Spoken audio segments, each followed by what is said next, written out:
Hey guys, welcome back to the channel. Today we are actually doing a start of an educational series as far as breeding goes. I'm going to walk through different steps of breeding.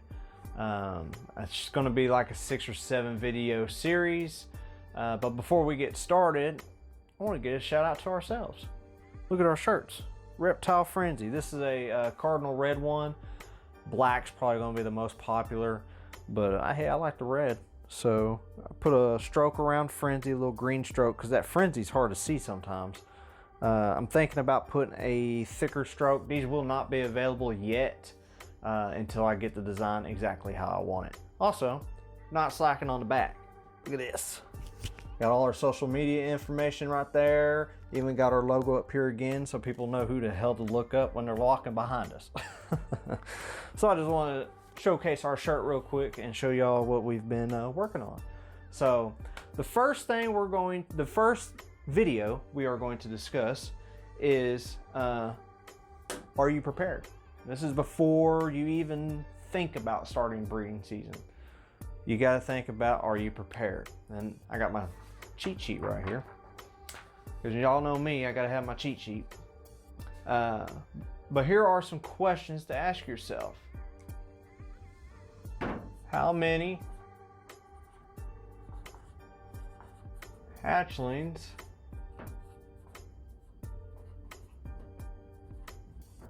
How many hatchlings do you plan on having?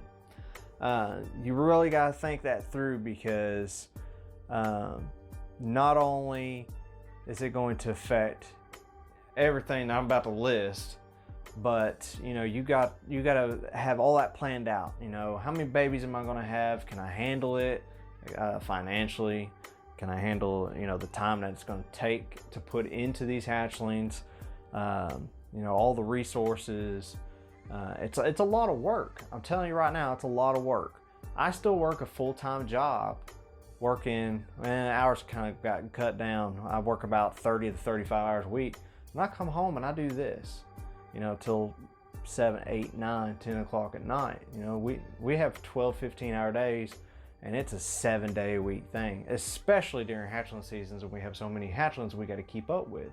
Between record keeping, making tags, dealing with customers, potential customers, all the tire kickers that, hey, can I get a picture? Let me talk to my wife. Let me do this. Let me do that.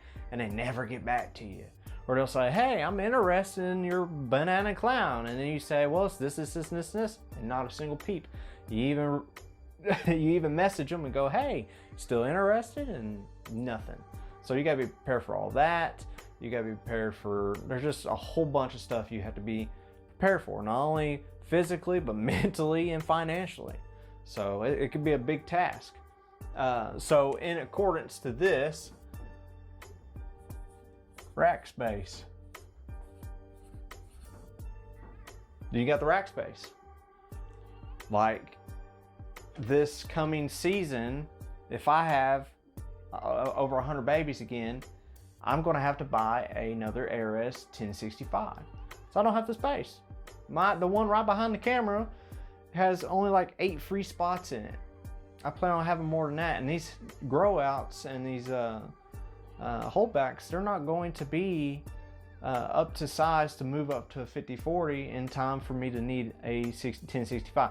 Granted, I do have a spare 1065 in the other bedroom, which I'm going to have to expand over into that other bedroom soon because I lack rack space. I do need another 1065. Another Hatchling 1065 and another ARS 5040 adult rack.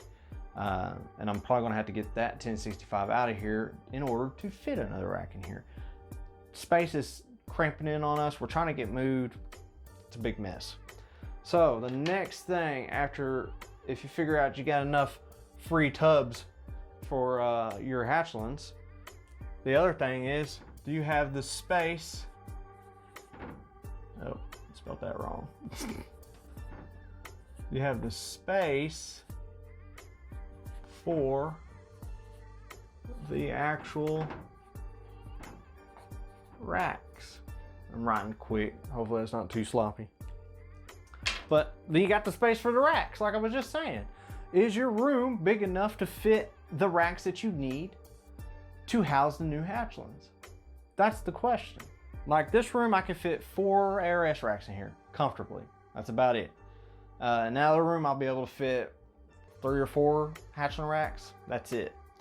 So you got to determine if you have enough space to actually fit the rack. You got to go into your room. You got to measure your room. Make sure you have the dimensions right to where you can fit your rack and all that, and not be so cramped that you can't even move and work. So space for the actual racks, that's important. This is probably even more important. Steady supply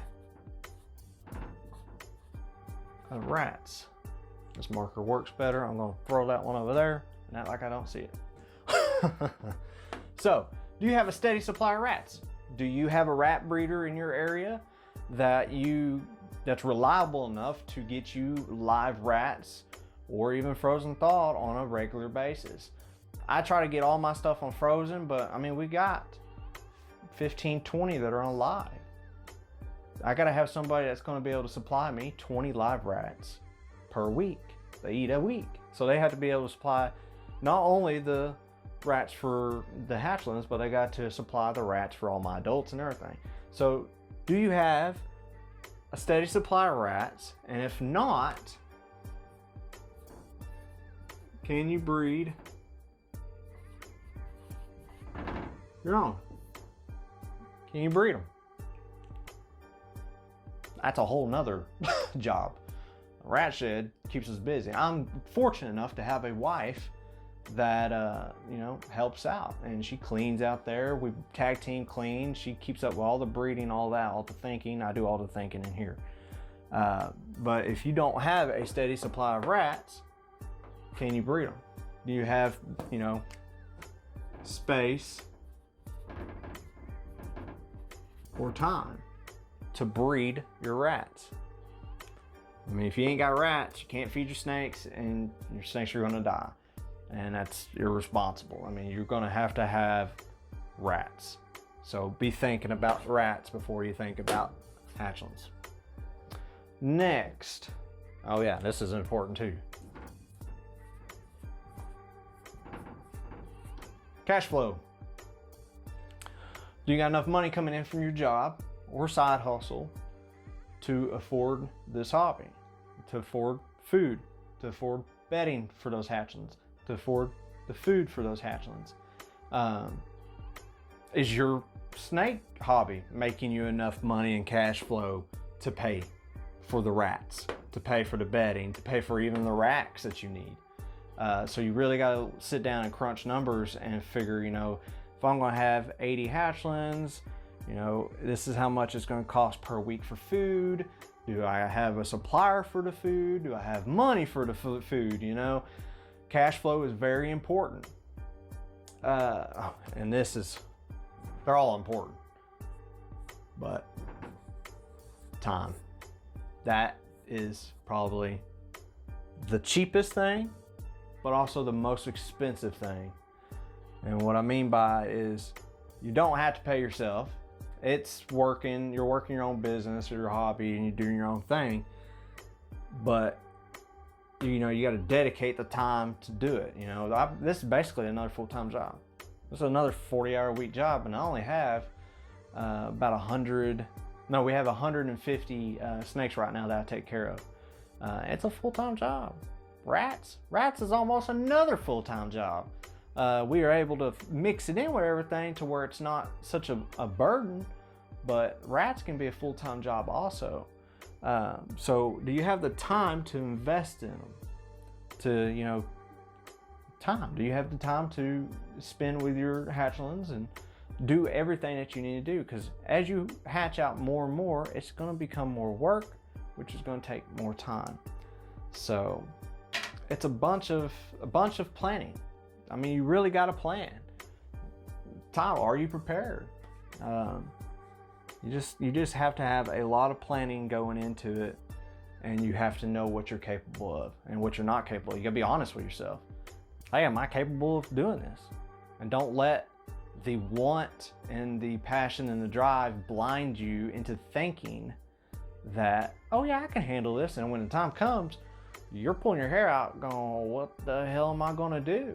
I don't have the money, I don't have the rack space, you know? I mean, these are things you have to think about so you can save yourself frustration to later down the road. Of course, you're gonna have frustration still. That's part of it, part of the name of the game. That's just life. That's not just this, that's just life. You're gonna have problems. It's just how you deal with those problems is how you're gonna overcome or fall to your problems. So, but yeah, I don't know how long that took. It's pretty short, I hope. Yeah, thanks for tuning in. Thanks for checking out the channel. The next video we are going to do is I'm actually going to try my hand in explaining genetics to y'all. I mean, I know genetics, it's just, can I explain it very well? So, but yeah, thanks for tuning in. Thanks for checking out the channel. Please like, share, subscribe, tell all your friends, and give me some feedback. Give me some feedback on this. What would you add? What would you take away? You know, just give me feedback, because there might be something that y'all could tell me that'll help me. You know, I've been doing this for almost 10 years, but I mean, we're learning every single day. Well, maybe not every single day. You get the idea though. We're learning all the time, something new, and we're always changing something up. So if you have anything you can add to this, please let me know. So that's it for this video. We'll check out genetics next time, and I appreciate y'all tuning in.